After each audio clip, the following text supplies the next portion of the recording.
Yeah, hi. So, look, I'll be talking a little bit about whales and whale conservation in the later half of the presentation.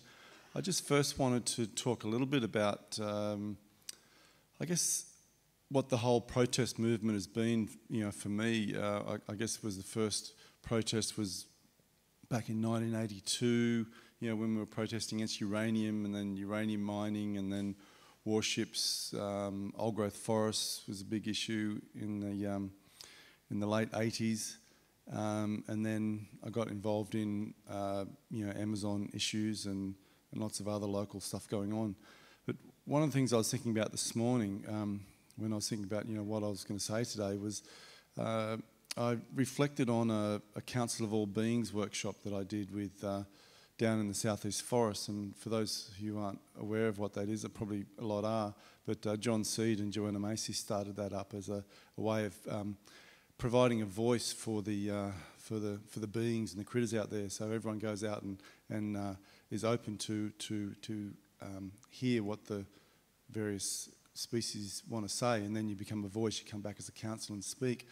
Well, we did this down the southeast forests. It's probably 25 years ago or so. We went into a logging coop, and all of us, took on, we wanted to speak for whatever being wanted to use us. And I found myself sitting on the stump of this huge tree that had just been chopped down.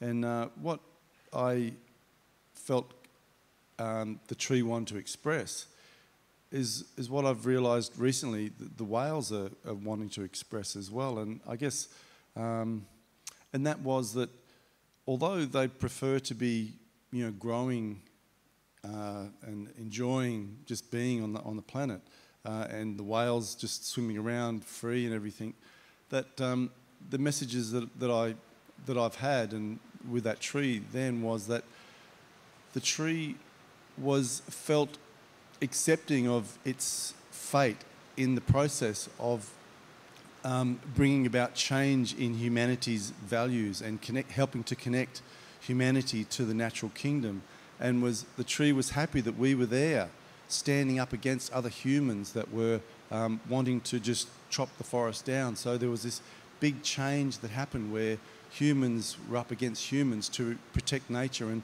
And reflecting back on the Southeast Forest protests, which was probably one of the biggest environmental long-term protests that we've had in Australia, we probably experienced, lived at the base camp there for a couple of years, and we had constant people coming down from universities from all around Australia to come and be part of that blockade action and bring awareness. We're in the media every week doing actions. Sometimes we had 1,000 people all putting their hand up, being prepared to be arrested. It was massive.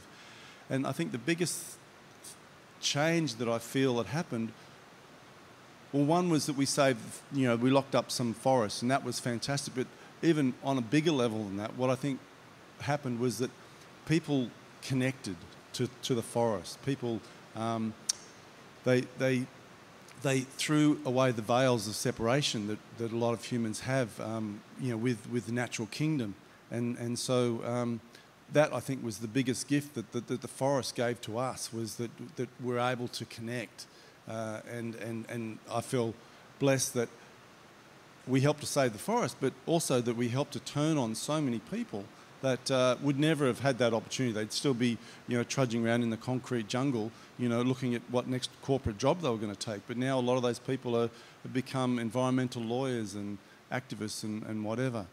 So I just want to share that sort of forest perspective, and also the connection between the forest and the cetaceans, our ancestors that live in the ocean, and also see the connection that they have and how they're living connected with the natural order and the natural cycle of life that we have on the planet, and that humans have come out of balance with. So just talking briefly about this latest project that I'm working on at the moment. It's called, I'm making a film at the moment called Sailing the Winds of Change, and it's based on a sailing journey that I've been involved in for a couple of years now. Last year I sailed up to Cairns on this boat that called Migaloo 2. Now Migaloo 2 was bought about 3 years ago, basically by Ray Thorpe from the Happy Herb Company. Thank you, Ray, generous, wonderful man. Bought this boat as part to be used as a conservation vessel to raise awareness on marine issues and wider as well. So I did a journey up the coast last year and raised a lot of issues, looked at a lot of issues, the coal seam gas expansion that's happening in Gladstone Harbour, the shark nets, the coal expansion, what's going on up in Queensland at the moment is just unbelievable. What we thought was a pristine area, and we've got the World Heritage area of the Great Barrier Reef is it's now UNESCO's declared that a World Heritage area under peril because of all this industrial development. So we might just go to this little clip that I shot, and this was part of the journey in raising awareness about some of the issues in relation to the whales, and that is you'll see that's the boat Migaloo 2, and this was one particular time up there was sunset, and part of what I want to do and part of this vision that I've had is to show how amazing these beings are. These our ancestors that have been here for 30 million years, and we've evolved, or as Domi said, devolved from the whales in that time. They've still got the bone structure like us, in our fingers. So part of the strategy is to show how amazing they are and get that out through the internet and to Japan and to the countries that are still wanting to put harpoons in these creatures, to show how amazing they are, to show how they communicate as well. And I just want to express that there's one scene right at the end here. You won't hear it because we don't have the volume up, but there's one time when they were there for about an hour. They swam around the boat, and we were just totally blown out. There's something about their energy which is just it just expands your heart, and it's hard to really explain it until you feel it yourself. But when you're in their presence and when they're focusing on you, it is such a blessing, such an amazing blessing. And I remember the first time I did it, I thought, how come I've lived so long in my life and I haven't experienced this? And it's right next to us. It's like having the Dalai Lama as your neighbour. We were just blown apart. We were toning to them, we were chanting to them, we were playing didge to them in the water on the outside. We were just opening our heart back to them. And there's one time right at the end you'll see when he comes up, and I was just going, I love you, and just putting just energy, but saying it, but also putting it out as a feeling as well. Because they respond to feeling. They're total telepathic beings that feel emotion, and that's how I believe they communicate, is through emotion and telepathy. So I was sort of sending out this just heart-opening experience, and just saying, I love you. And normally whales, when they come up to breathe, they just go, they blow out and they blow back in. They go, and but this one, when I said, I love you, it came up to the surface and through its blowhole went, I love you. Just like that. I'm deadly serious. And it's actually on film. And so that was its attempt to communicate to me in a way that I could relate. But I've also had other experiences where I've made sounds in the didgeridoo into the water to them, and I've made a sound and then waited for them to make a sound, or they've made a sound and I've tried to imitate it, and even I've done one blast of the didge and then waited, and then they've done a blast, and I've done two blasts, and then they've done two back, and I went right up to 6 blasts, and then I heard this message going, well, come on, like this is kindergarten, like when you're really going to communicate with me, So I just felt they're operating on such a high level, and they want us to be there for them. They've got messages for us, and I think one of the big messages, which I think the trees is an example as well, these big old growth trees. The message that I feel the whales have got, and that is unconditional love. You know, the energy that they feel. And I think that's why your heart just explodes when you're around them. Is that they're just this big ball of unconditional love, like massive, like 45 tons of it, and to be in their presence is just to want to explode and be like that as well. And so whenever I get opportunities, like if, you know, my kid's being angry or I've got a problem with my ex or whatever, you know, I take that as an opportunity for me to embrace what the whales are teaching me, and that's to express unconditional love.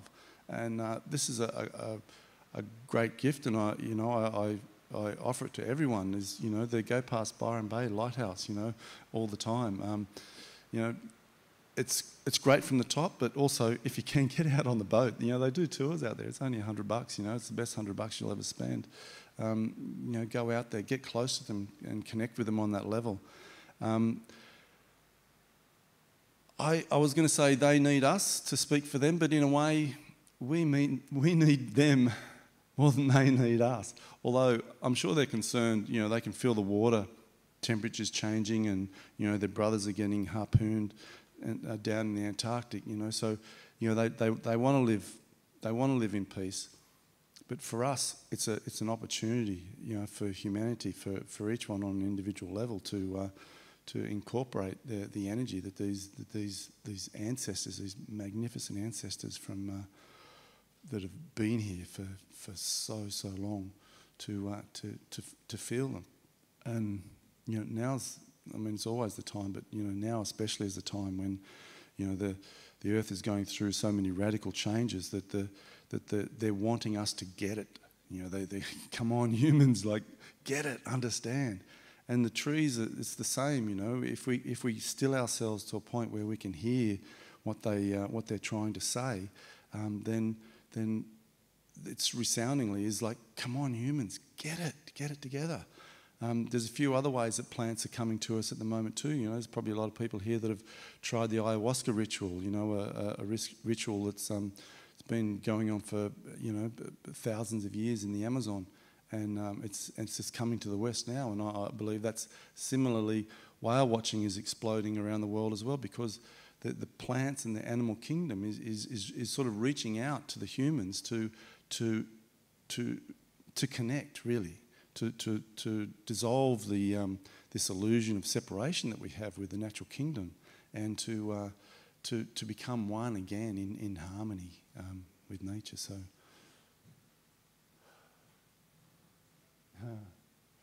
yeah, this is. It took us days to get over this event. I mean, I'm still incorporating. Whenever I see it, I feel what it brings up inside of me. We were speechless, you know, for the rest of that day. We just couldn't. We were just like, our jaws were just down, and yeah, that was it. That's when it opened the blowhole and just went, "I love you."